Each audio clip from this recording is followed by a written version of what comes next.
नमस्कार. आज मी व्हेज जेवण बनवत आहे. त्यासाठी इथे गाजर आणि बीट किसून घेतलेले आहे. त्यातला थोडा थोडा वेगळा काढून घेते. तेल घेतलेलं आहे गरम करायला. त्यात फोडणीला राई घालते. राई तडतडल्यावर बारीक चिरलेला कांदा, कढीपत्ता आणि हिरवी मिरची घालते. कांदा नरम झाल्यावर त्यात बीट आणि गाजर घालते किसून ठेवलेला आणि परतून घेते. कांद्यावर चवीप्रमाणे मीठ घालून परतून घेते आणि झाकण लावून शिजायला ठेवते. थोड्या वेळाने झाकण काढून भाजी पुन्हा मिक्स करून घेते. भाजीला छान वाफ आलेली आहे आणि भाजी शिजलेली आहे. ओलं खोबरं घालून मिक्स करून घेते आणि पुन्हा 2 मिनिटं वाफ काढून घेते. वरून बारीक चिरलेली कोथिंबीर घालते. गाजर आणि बीटची भाजी तयार आहे. ते कढईत थोडंसं तूप घेतलेलं आहे. त्यात ड्रायफ्रूट्स परतून घेते. ड्रायफ्रूट्स परतून झाल्यावर काढून घेते बाजूला आणि त्याच तुपात गाजर आणि बीट किसून घेतलेलं घालते आणि परतून घेते आणि झाकण लावून वाफ काढून घेते. थोडंसं पाणी घालते आणि झाकण लावून गाजर आणि बीट शिजून घेते. इथे मिल्क पावडर घेतलेली आहे. त्यात गरम दूध घालते आणि मिक्स करून ठेवते.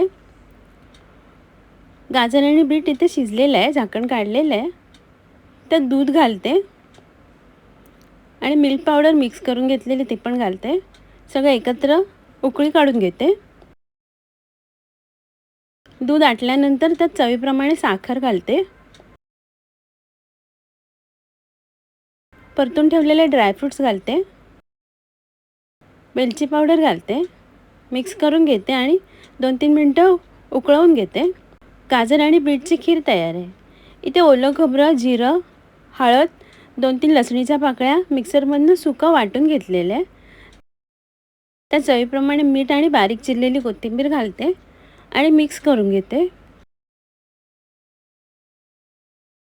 इथे तळायसाठी मिरच्या घेतलेल्या आहेत. मिरच्यांना एक चीर पाडून घेते आणि आतल्या बिया काढून टाकते. अशा प्रकारे सर्व मिरच्यांमधल्या बिया काढून टाकलेल्या आहेत. आता त्यात खोबऱ्याचं मिश्रण भरून घेते हाताने.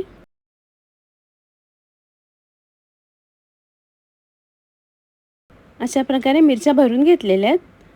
इथे पॅनमध्ये थोडंसं तेल घेतलेलं आहे गरम करून. त्यात मिरच्या फ्राय करायला ठेवते आणि झाकण लावून शिजवून घेते. झाकण काढलेले आता दुसऱ्या बाजूने परतून घेते.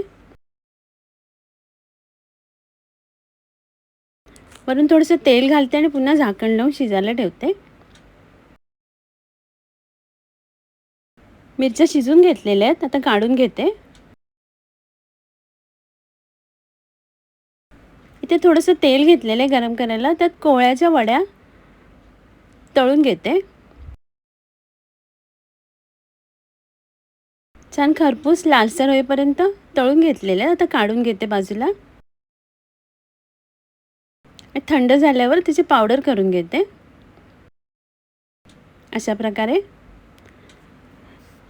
इथे कढईत तेल घेतलेले आहे. तर फोडणीला राई घालते. राई तडतडल्यावर बारीक चिरलेला कांदा आणि कढीपत्ता घालते. कांदा नरम झाल्यावर थोडंसं हिंग आणि टोमॅटो घालते आणि परतून घेते. टोमॅटो नरम झाल्यावर वांगं घालते कापून घेतलेलं आणि कांद्यावर परतून घेते. त्यानंतर मालवणी मसाला, हळद, आलं, लसूण, कांदा आणि खोबऱ्याचं वाटप 1 छोटा चमचा घालते. परतून घेते. इथे चवळी आणि बटाटा कुकरमधून शिजून घेतलेले आहे. तो घालते आणि मिक्स करून घेते. कोथिंबीर घालते वरून आणि चवीप्रमाणे मीठ घालून मिक्स करून घेते.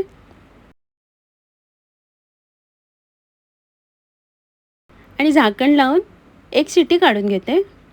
1 शिटी काढून कुकर थंड झालेलं आहे. आता झाकण उघडून भाजी मिक्स करून घेते. वरून कोथिंबीर घालते. चवळी, बटाटा आणि वांगं घालून आमटी तयार आहे. ते ओलं खोबरं घेतलेलं आहे. त्यात एक बारीक चिरलेला कांदा, कोथिंबीर बारीक चिरलेली हिरवी मिरची, चवीप्रमाणे मीठ आणि लिंबाचा रस घालते. मिक्स करून घेते आणि त्यात फोडून घेतलेली कोवळ्याची वडी घालते. मिक्स करून घेते. कोवळ्याच्या वडीचं किसमूर तयार आहे. आता मी सर्व करते. आजचा व्हिडिओ पाहिल्याबद्दल खूप खूप धन्यवाद.